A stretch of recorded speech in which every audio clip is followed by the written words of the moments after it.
Super, j'ai l'honneur d'apporter le premier message de cette hors-série, si on veut, d'été, de cette série hors-série d'été. Et je ne sais pas si vous avez remarqué, il y a quelques nouveaux visages ou visages qui nous visitent ce matin, des gens qui sont en voyage, qui sont en déplacement. Il y a aussi des gens de notre communauté qui sont déjà en déplacement pour les vacances. On était sur la route hier en direction d'Yverdon et c'était incroyable à quel point l'autoroute était déjà saturée, déjà très tôt le matin. C'était impressionnant. On s'est dit, waouh, l'été a vraiment, vraiment commencé. Et je ne sais pas si vous avez réalisé, ça y est, c'est l'été. Je sais pas, des fois on n'est pas prêt.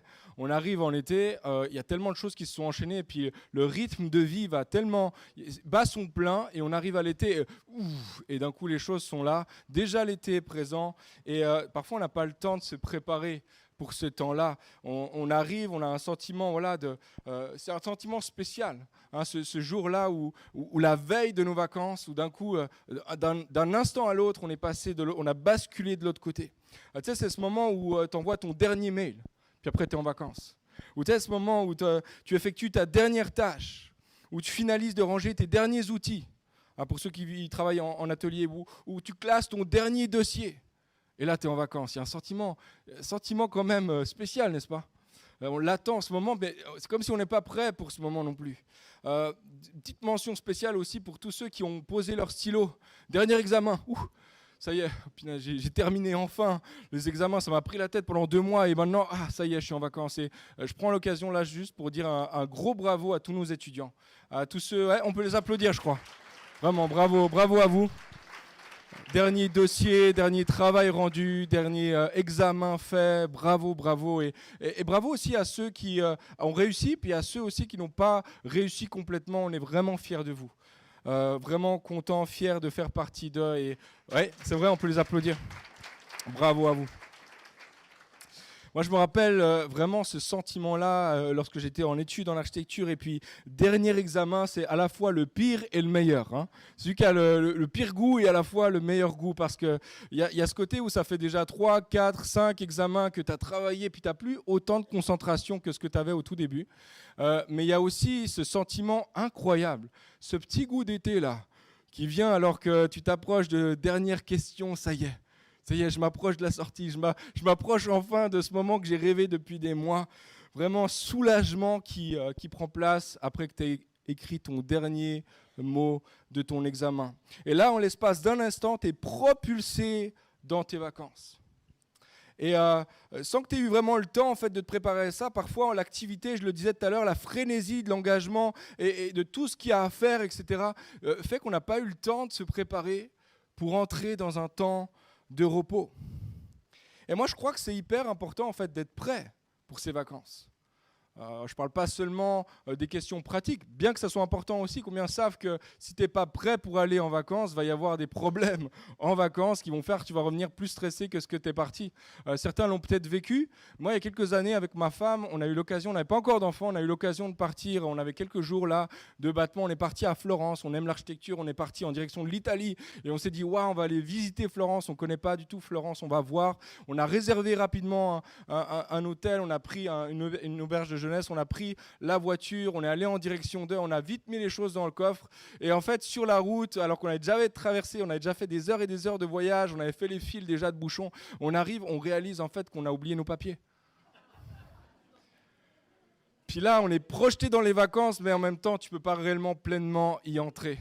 Alors, je peux vous dire que les vacances ont eu un goût bizarre. Surtout qu'on n'avait pas beaucoup d'argent sur nous, on avait un petit peu d'argent, quelques euros, etc. Donc on avait 4-5 jours à tenir, on a commencé à compter, ok, waouh, ça fait pas beaucoup d'argent pour les vacances. Ok, on va faire un jour de jeûne, alors au milieu, voilà, jeûne surprise. Mais combien savent que si tu ne te prépares pas à entrer dans ce temps de repos-là, en fait, le temps de repos peut devenir un problème pour toi. Je crois que c'est vrai non seulement sur le plan naturel, mais c'est également vrai sur le plan spirituel.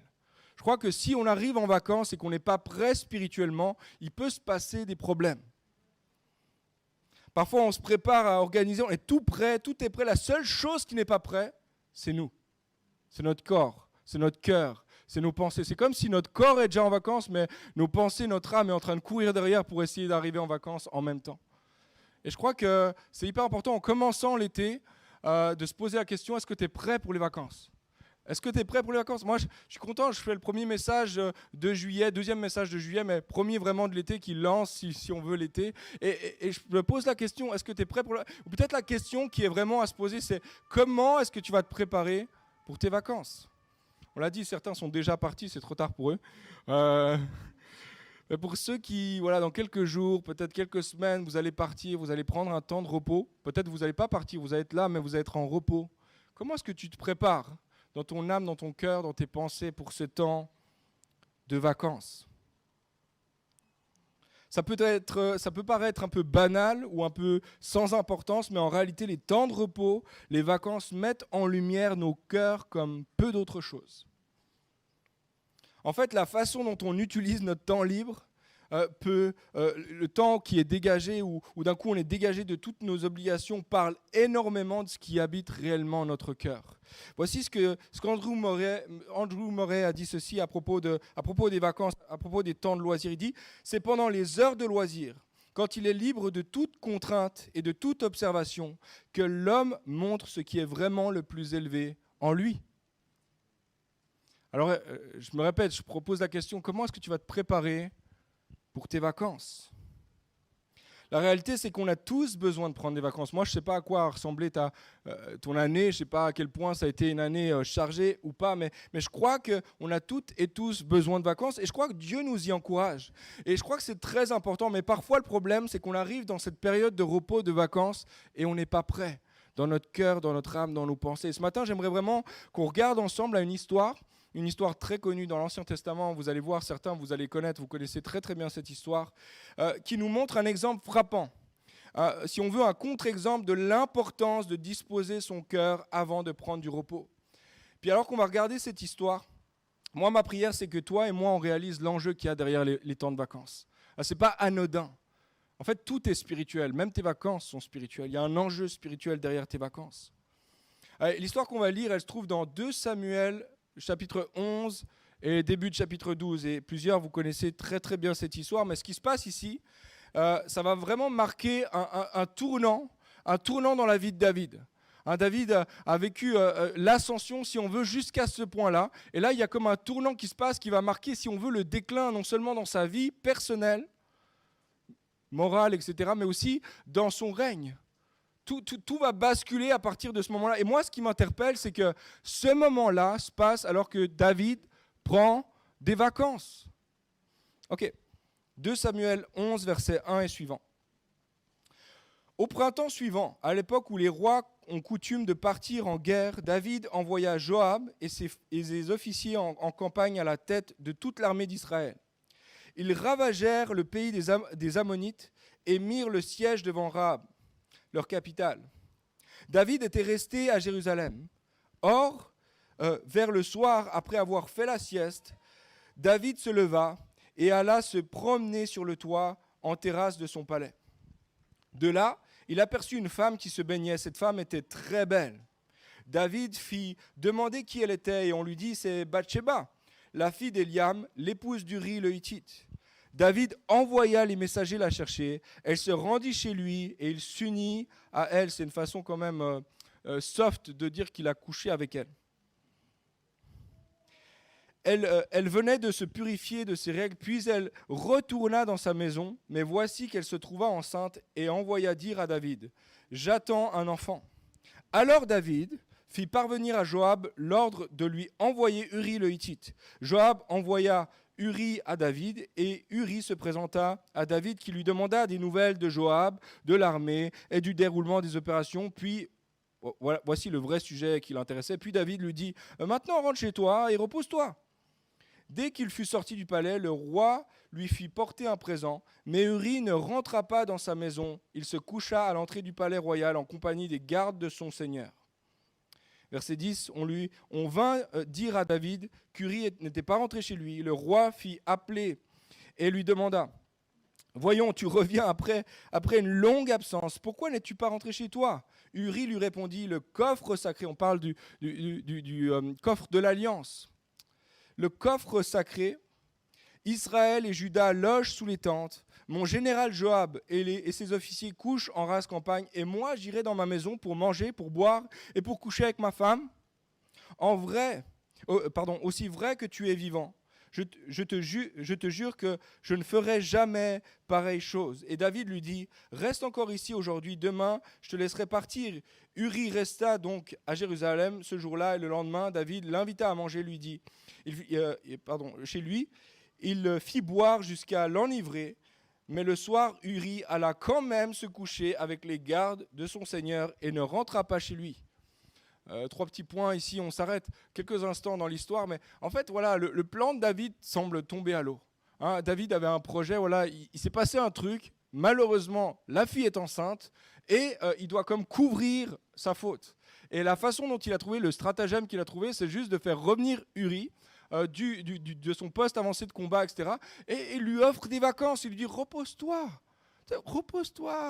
prends du bon temps, va à la maison, mange, bois, occupe-toi de ta femme, tout va bien se passer, ça va être super, etc. Et en fait, Uri, il n'est pas du tout disposé à ça. Uri, il n'est pas du tout disposé à ça. Alors non seulement David a commis l'adultère, mais non seulement il ajoute là-dessus maintenant le mensonge, l'hypocrisie et bientôt le meurtre. Il va envoyer Uri sur le front et il va donner des ordres à Joab en disant, quand l'ennemi va s'avancer, toi tu te retires. Comme ça, Uri va se trouver tout seul, et c'est là qu'il meurt. C'est ce qui va se passer. Uri va mourir sur le champ de bataille, et voici ce qui se passe, voici comment l'histoire termine, verset 26. Lorsque la femme d'Uri apprit que son mari était mort, elle prit le deuil pour lui. Quand les jours de son deuil furent passés, David l'envoya chercher et l'installa dans sa maison. Elle devint sa femme et lui donna un fils. Mais ce que David avait fait déplut à l'Éternel. Verset 1. L'Éternel envoya Nathan chez David. Il y a plusieurs qui connaissent cette histoire. Nathan va confronter le péché de David et les choses vont prendre une complète tournure en fait dans la vie, dans le règne de David à partir de ce moment-là. Tout ce qui vient de se passer, s'est passé pendant les vacances de David. Tout ce qui vient de se passer s'est passé durant ces vacances. Alors je crois qu'il y a vraiment, c'est pas insignifiant, c'est pas banal. Ton temps de repos, ton temps de vacances n'est pas insignifiant, il n'est pas à laisser de côté. En fait, il y a une grosse répercussion dans la vie de David à cause de ce qui s'est passé durant ses vacances. Laisse-moi te dire que ce qui se passe durant tes vacances a une vraie répercussion sur ta vie. Ce n'est pas juste une parenthèse qui n'a rien à voir avec le reste de ta vie, ça fait partie de ta vie. Et non seulement ça, mais la façon dont tu te reposes montre quelque chose à propos de ton cœur et de ta vie. Maintenant, ce qu'il faut comprendre ici, c'est que David avait vraiment besoin de vacances. Okay, ça faisait longtemps qu'il était roi maintenant. Les historiens parlent de 10 ans qu'il est à Jérusalem, donc ça fait à peu près 23 ans qu'il est roi d'Israël. Il s'est passé beaucoup de choses. On lit dans les chapitres qui précèdent que David avait fait la conquête de Jérusalem pour en faire la capitale politique. Il avait ramené l'arche de l'Alliance pour en faire la capitale religieuse. On voit aussi qu'il a un projet de construction du temple. Il va faire de multiples conquêtes de territoires, gagner un nombre incroyable de bataille, il va étendre le territoire d'Israël comme peu d'autres rois l'ont fait. Et David va même s'occuper du fils orphelin de Jonathan. Donc David a eu, si on veut, un temps très chargé, une année très chargée là. Hein, il a le droit d'aller en vacances, n'est-ce pas? On est d'accord? Est-ce que vous êtes d'accord avec moi pour dire David méritait d'aller en vacances, n'est-ce pas? Moi, je ne sais pas si toi, tu mérites d'aller en vacances aussi. Ça, je ne sais pas. Toi, tu connais ton année. Mais je suis quasiment convaincu, quasiment à 100%, que chacun d'entre nous, on pourrait dire, voilà, il s'est passé ça dans cette année. J'ai besoin de digérer. Maintenant, j'ai besoin de repos.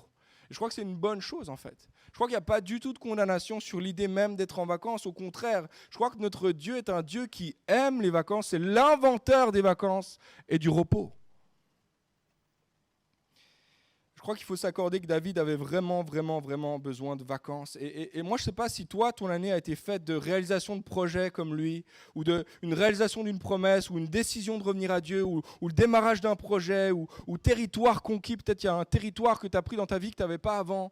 Peut-être que tu t'es occupé de quelqu'un comme tu t'es jamais occupé auparavant. Je ne sais pas de quoi a été faite ton année. Au contraire, peut-être que ton année a été faite de défaites, de difficultés, de perte de territoire, un sentiment que les promesses s'éloignent de toi.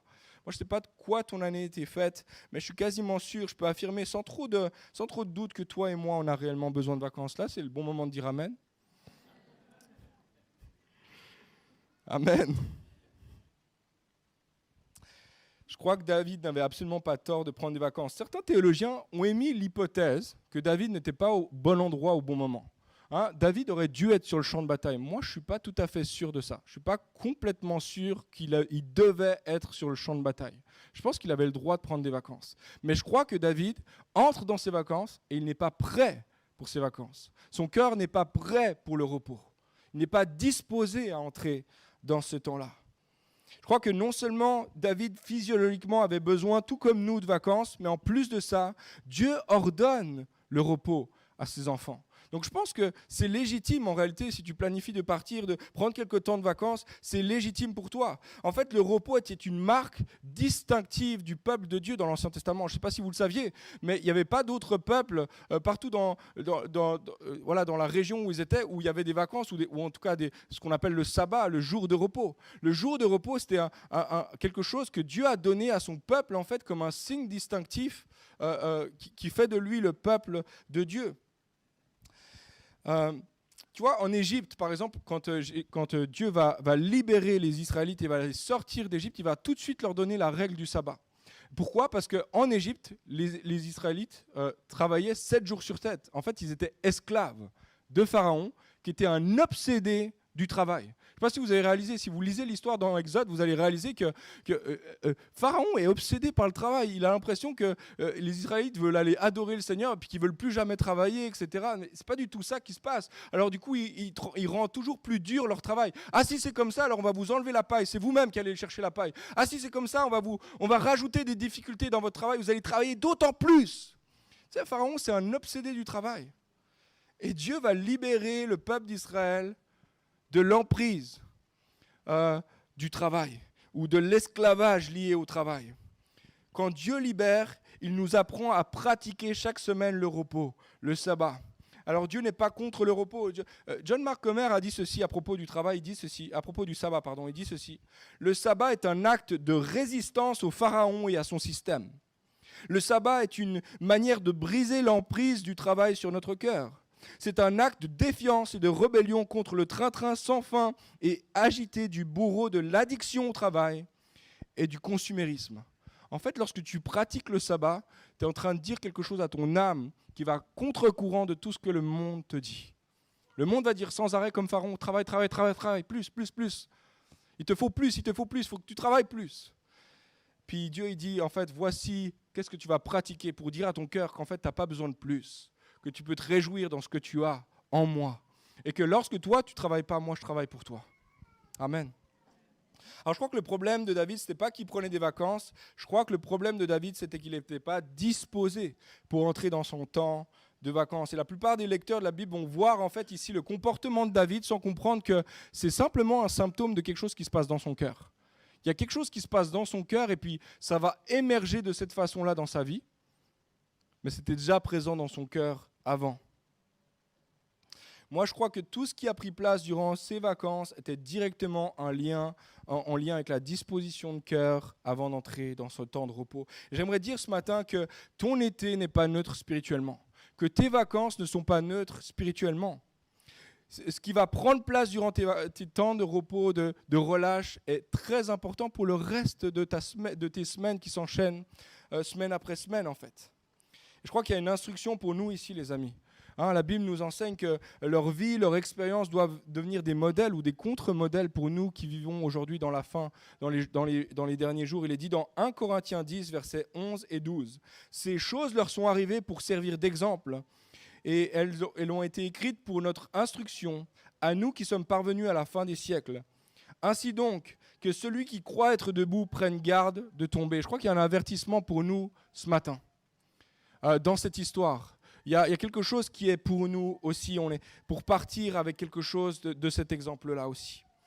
Alors, dans l'histoire que nous avons lue, une chose qui m'interpelle, c'est vraiment le contraste. Il y a plusieurs contrastes ici, mais il y a un contraste saisissant entre David et Uri. Parce que le premier contraste, c'est que quand David commence ses vacances, il tombe sur cette fille, c'est comme s'il avait complètement oublié qui il était, et il avait complètement oublié Dieu. Il commence ses vacances, lui, il a fait switch off.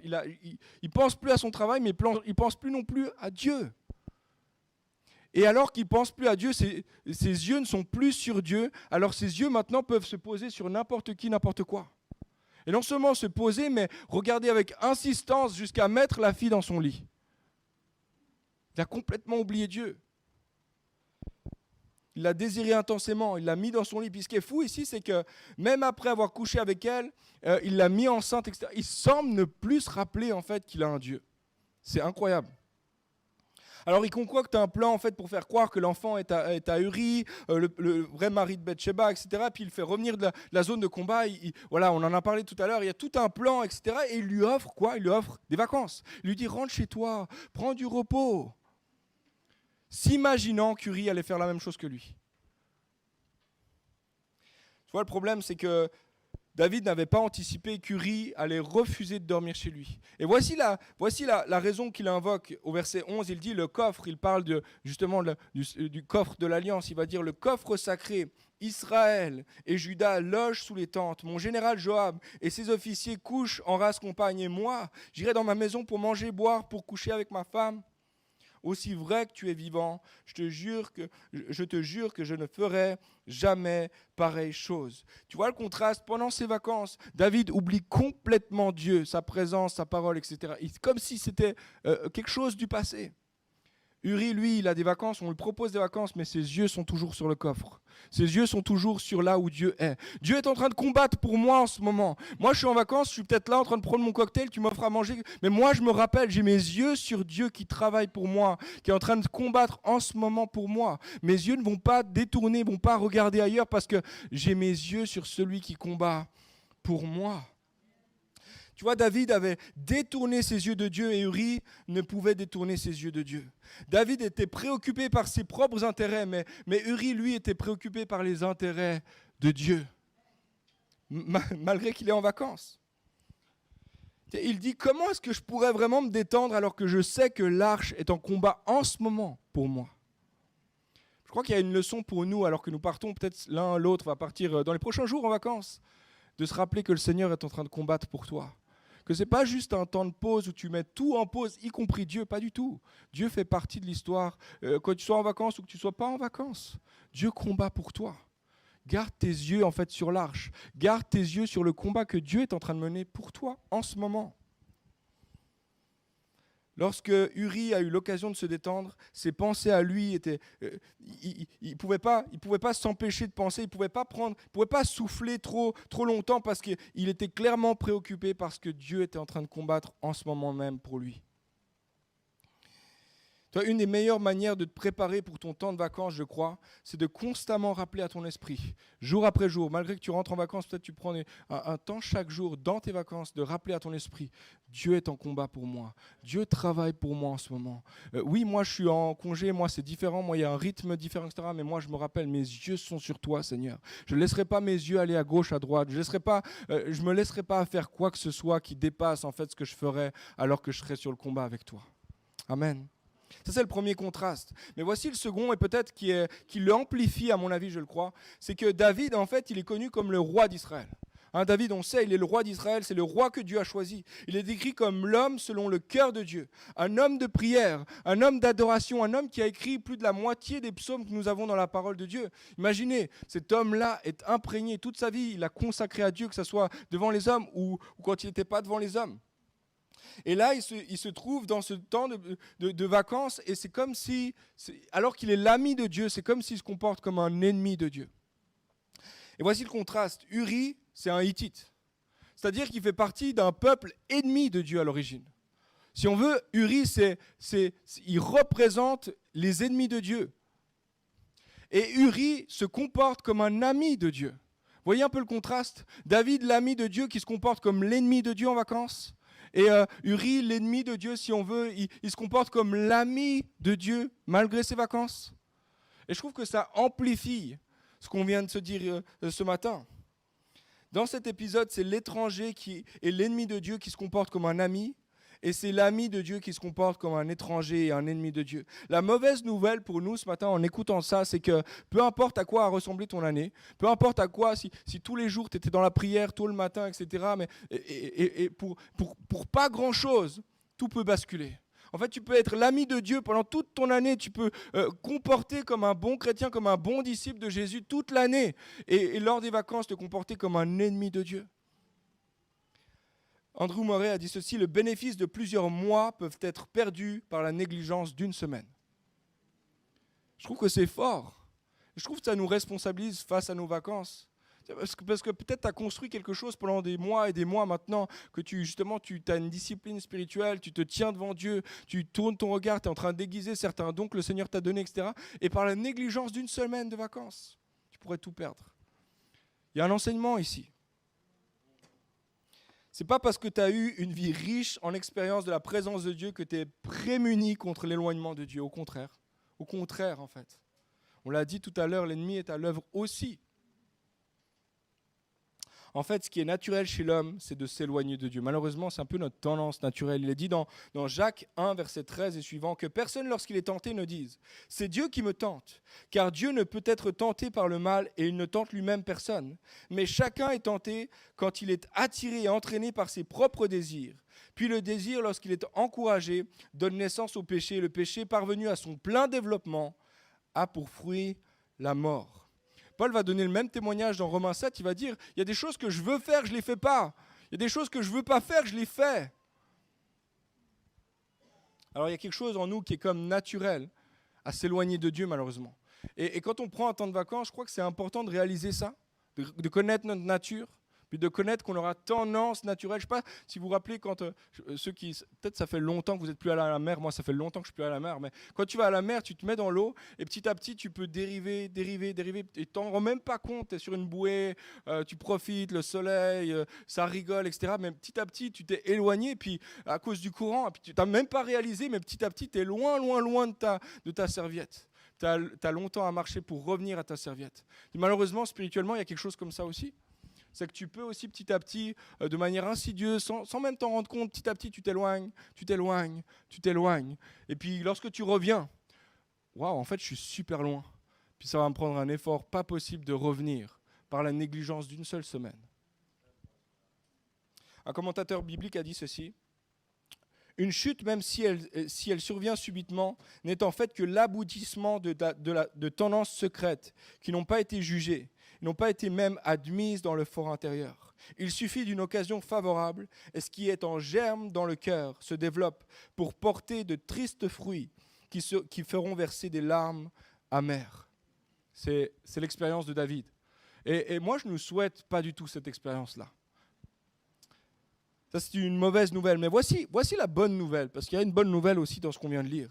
Même si tu es loin de Dieu, même si ton année a été marquée justement par un éloignement de Dieu, ce temps de vacances peut être un temps de rapprochement avec Dieu. Hein, c'est l'exemple d'Uri. Uri, pendant son temps de repos, il démontre un attachement à la présence de Dieu. J'aimerais t'encourager ce matin. Prends le temps dans ces vacances d'en faire l'occasion de revenir à Dieu si c'est ton cas. Tu peux revenir à lui. Tu peux revenir à lui et si tu t'es comporté en ennemi de Dieu toute l'année, c'est le bon moment, c'est propice maintenant de te comporter comme un ami de Dieu, maintenant, durant ce temps de vacances. J'aimerais dire, il n'y a aucune situation qui est trop désespérée pour Dieu. Tu n'es pas trop loin, tu n'as pas drifté trop loin, tu peux revenir parce que Dieu vient à toi. Tu peux retourner à lui. Là. Dieu a la capacité de te restaurer, de te purifier, de te rendre pur et d'amener en fait sur les chemins de la justice, dans les voies de sa justice. Alors tes vacances ne sont pas neutres spirituellement. Il y a un enjeu important ici. Et tout à l'heure, j'aimerais prendre quelques instants. On va prendre quelques instants pour prier les uns pour les autres. Hein. Je propose qu'on prenne le temps de prier, voilà, de mettre la main les uns sur les autres et de s'envoyer dans le nom de Jésus. De prendre une position en fait spirituelle et de déclarer la bénédiction de Dieu dans ce temps de vacances, de son temps de repos. Il y en a, ils vont partir peut-être en août, loin, etc. Mais on peut se bénir les uns les autres dans ce temps-là. Je termine avec ceci. Quelque chose qui m'a interpellé en lisant ce texte, j'ai lu à plusieurs occasions, j'ai eu le temps de relire ce texte, etc. Et j'ai réalisé qu'il y avait une chose qui était intéressante. Le mot « envoyer » apparaît 14 fois dans juste ce chapitre-là. Et en fait, c'est David qui envoie les gens faire ceci, cela, allez, fais ci, fais ça, etc. David s'est vraiment assis, il s'est vraiment mis sur un transat, et puis il demande aux gens, amène-moi ça, amène-moi la fille, amène-moi à boire, amène-moi, amène-moi. Puis il envoie les gens faire ceci, cela. Et le texte termine en disant, à la fin du passage, il est dit, ce que David avait fait déplut à l'Éternel, l'Éternel envoya Nathan à David. Et je crois qu'il y a quelque chose que Dieu est en train de dire à David de manière très très spécifique ici. Il est en train de dire, toi tu vois, tu as envoyé, mais moi dans ma grande compassion, je t'envoie quelqu'un pour te parler à toi. Il y a une distance qui s'est créée, et puis je ne peux plus te parler directement, et David l'avait expérimenté, et David avait entendu la voix de Dieu. Dieu aurait pu parler directement à David. Ce qui s'est passé, c'est qu'il ne pouvait plus, il n'y avait plus d'accès dans son cœur. Mais dans sa grande compassion, dans sa grande grâce, il envoie Nathan, il envoie un prophète pour parler dans la vie de David également. Moi, je ne sais pas combien de temps exactement il s'est écoulé entre ce moment-là. On sait en fait qu'il s'est passé en tout cas une année puisque l'enfant est né. Donc la fille est venue à la maison, Bathsheba est venue à la maison, ils se sont mariés. L'enfant est né. Et là, on sait que Nathan est venu par la suite. Donc il s'est passé en tout cas une année. Et on a un extrait dans les psaumes de ce qui s'est passé dans le cœur de David dans ce laps de temps. Et je trouve que c'est frappant, lorsqu'on lit ce psaume-là, on réalise le cœur de David. Il y a quelque chose qui se passe, ça lui fait mal à l'intérieur ce qui s'est passé. Il est dit dans le psaume 32, au verset 3 et suivant, « Tant que je me taisais, mon corps dépérissait. Je gémissais toute la journée, car nuit et jour ta main pesait lourdement sur moi. Ma vigueur avait fait place à la sécheresse de l'été. » À la sécheresse de l'été. Au verset 5, il est dit, « Je t'ai fait connaître mon péché. Je n'ai pas caché ma faute. J'ai dit, j'avouerai mes transgressions à l'Éternel, et tu as pardonné mon péché. » Waouh! Je ne sais pas s'il y a eu un décalage entre le moment où il a écrit le verset 4 et ensuite il a écrit le verset 5, à quel moment. Mais je crois qu'il y a quelque chose de puissant ici pour nous tous. C'est que Dieu a encore compassion de nous. Peu importe ce qui va se passer, moi je ne sais pas exactement ce qui va se passer dans mon été, dans ton été, etc. Mais il y a un enjeu spirituel. On peut se prédisposer, on peut se placer, se prédisposer pour vivre les choses de la bonne façon. Mais Dieu a fait grâce et Dieu fait grâce encore aujourd'hui. Et il va faire grâce. Et peut-être que l'été sera un sentiment de sécheresse pour toi. Il parle de la sécheresse de l'été. Peut-être que spirituellement, il y a une sécheresse pour toi. Mais Dieu veut faire grâce. Puis Dieu veut agir. Puis Dieu veut révéler encore sa compassion envers toi. Je propose qu'on joue quelques notes de piano. On va prendre quelques instants de prier les uns pour les autres. Et juste de déclarer en fait la bénédiction de Dieu les uns sur les autres. De dire, le Seigneur est avec toi dans tes vacances. Le Seigneur te gardera dans ton départ et dans ton arrivée. Le Seigneur va marcher devant toi. Garde tes yeux sur le Seigneur. Garde tes yeux sur l'arche. Dieu combat pour toi. Prends une pause, mais Dieu combat pour toi. Et on veut s'encourager les uns les autres aussi dans le Seigneur, à nous comporter comme des amis du Seigneur, malgré les vacances, ou à cause des vacances même. J'aimerais juste reprendre ce qu'Andrew Murray avait dit, ce que j'ai lu au tout début. Pendant les heures de loisirs, quand il est libre de toute contrainte et de toute obligation, c'est durant ce temps-là que l'homme montre ce qui est vraiment le plus élevé en lui. Et vraiment que le Seigneur nous trouve à la fin de l'été avec un cœur pour lui, avec un cœur qui est rempli de lui, avec des expériences, des témoignages peut-être même à partager de ce que le Seigneur a agi pendant cet été dans nos cœurs, dans nos vies. On va se séparer, certains vont partir, certains on va les voir 2-3 fois durant l'été. Mais avant de se quitter, est-ce qu'on peut prendre le temps de se bénir les uns les autres et de déclarer la bénédiction de Dieu alors que, comme un envoi du Seigneur, comme je t'envoie avec la bénédiction de Dieu, je t'envoie avec la présence de Dieu, je t'envoie avec la pensée du riz, avec cette pensée que malgré que je prends des temps de repos et ça fait du bien et c'est important, mais mon cœur est toujours, mes yeux sont toujours sur l'Éternel. Mes yeux sont restés sur l'Éternel.